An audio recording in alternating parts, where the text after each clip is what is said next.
Thousands of miles from the protests, even Egyptians in Vermont are getting fed up with President Hosni Mubarak. He's doing too little and too late. Dr. Mohammed Nawar works at Fletcher Allen Hospital in Burlington.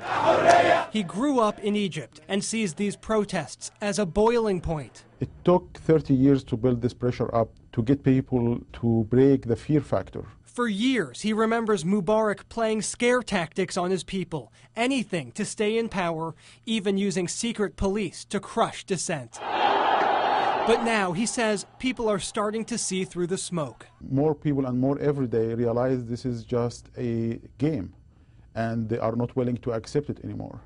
A game to keep himself in power. To keep himself in power. I wouldn't rule anything out in Egypt right now. UVM professor Gregory Gause studied in Egypt and teaches Middle Eastern politics. He says Hosni Mubarak could be in his final days, that the influential Egyptian military is starting to see him as a liability. No matter what happens in Egypt, the fuse has already been lit. I mean, there are contagion effects from this throughout the rest of the Arab world.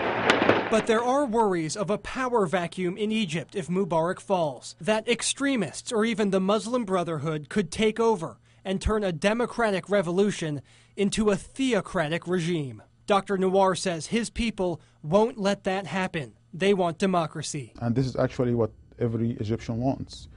They want a secular government, but have integrity and have genuine desire to work for the sake of people.